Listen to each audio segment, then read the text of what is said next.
Hi guys and girls, I'm Obsidian Ant and welcome to the April update for Elite Dangerous. You can see the new menus here, my ship's there in the background, it's my Distant Worlds 2 account.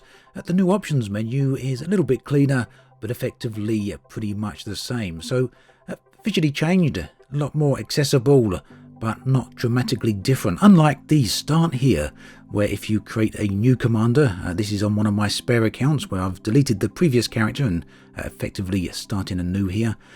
You can create the commander name and choose your gender and go through the entire process of creating a new account or a new character.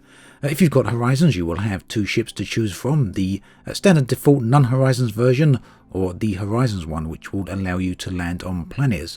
Another change here is that you can name your ship directly from the creation screen. You can also add the ship ID plate here as well. Now of course these won't show up in the game on your ship unless you've actually got the purchasable cosmetic item from the Frontier store.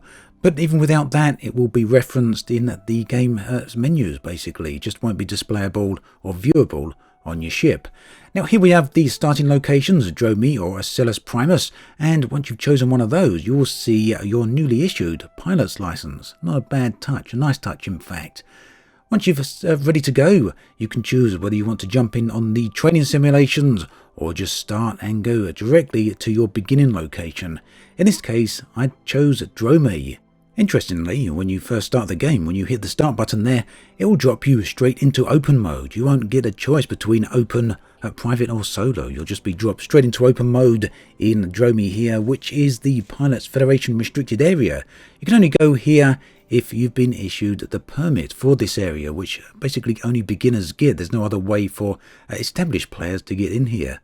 That, in short, keeps the area a little bit safer for new players. Heading over to the Codex, you can see the Pilot's Handbook here. Basically instructions for, well, most areas of the game. A manual, in fact, actually built directly within Elite Dangerous. So it's going to be handy for people who don't really know what they're doing. A lot of useful information there then. Heading over to the new navigation tab or the improved navigation menu, this has got stuff that's going to be useful for new players, but it's also going to be handy for existing players as well. One of the nice features from this is the ability to select one of the locations and get a summary of what that location is all about, as well as some shortcut or hotkeys that enable you to interact with said location. So all in all, this is a pretty good quality of life update. I've always personally thought that many of the menus should have more context-sensitive interactions, and this goes a little way towards that. Now, when you're starting out, you will get a new beginner's mission. This is available from the inbox up the top. Unfortunately, the game doesn't really give you any instructions that this mission is actually there or how to access it. You have to figure that out for yourself as best as I can tell. It's also available in the transaction tab on the left-hand menu. The main problem I have with this really is that if you don't know it's there, you might not be able to access it or you might not go looking for it. But either way, once you do find it, it is pretty handy. It will guide you along the early steps of the game. Now right here we can see the Pilots Federation district. This comprises of a number of systems which, as I said earlier, are permit locked for new players, and there's a whole lot of damage stations here as well. Wow. So yeah, you can see the mission icon here as well already. That is where we're going to be heading. Now this brings us on to the new advanced docking computer. This is installed on all new ships, so if you've got a new account or you're a new player, you will automatically get the auto launch feature. And I wanted to see here if this actually worked with the external camera. So the auto launch is enabled, and yes, you can use the external camera as you're undocking. So yeah, this is going to have some useful features for not just for new players but also for content creators as well, I would imagine. The entire process so far then is very smooth, aside from the fact that it's not all that obvious where this new mission is right up front. It doesn't actually guide you towards that straight away. But once you've got that, you'll be guided to do what you need to do. You'll get the auto launch in to auto undock you from the station. You can then head out to the next system and head in to the nav panel again, at which point you'll be able to use Supercruise Assist. But before we get to that, let's have a look at some of the other summary screens. Right here, we've got Human Threat 2. This is having a look at either unidentified signal sources or other such areas that we can interact with. And here it's telling us that the area is potentially a little bit too much challenging for us. Of course, it's not stopping us from getting there. Again, this one here is Human Threat 4. It's effectively telling us it's the same thing, 4 levels above our current rank. Like I say, it's not stopping us from going there, but it is giving us a warning. And here we've got those context-sensitive menus again. This time, we're going to enable Supercruise Assist.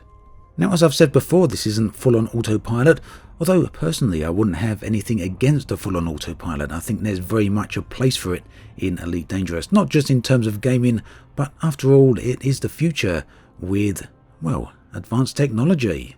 Now, once you've pretty much aligned your ship to the destination within reason, the ship will automatically zero in and center on the destination, put your throttle into the blue zone, and the ship will do the rest. Now, if there is a target in the way or an object in the way, such as a planet, then it won't actually work. It won't fly you around that object to get you to the destination. But assuming the path is clear, once you get there, the Supercruise Assist will automatically drop you out of Supercruise at the correct moment. Now, the new advanced docking computer not only automatically undocks your ship, but it also automatically docks your ship as well. Now, I did want to experiment with this a little bit. Assuming a new player might not necessarily be able to dock accurately, I wanted to see what happens if you mess up the approach. So a pretty poor approach to begin with, and we went crazy at the last minute. Basically, to enable the advanced or the automatic docking computer, you have to slow down and the ship will actually take over. I did manage to get into the docking hatch automatically, and at this point autopilot did take over and land us on the landing pad. So basically it seems that it's very difficult to actually mess this up. It essentially means that you can get from points A to B without too much hassle. This is going to be very handy because I do know a lot of new players will kind of put off with the difficulty. That's not to say the manual approach isn't there anymore. All of this is entirely optional. But as it is a new player focused update, I think it's very, very suitable and is hopefully going to do a good job of introducing new players to the game, as well as increasing the retention rate of new players. So that then is a very brief overview of these elements of the April update and the new player experience, and I will of course be back very soon to have a look at the other areas of this update. As always, thanks for watching, and I'll catch you guys and girls next time.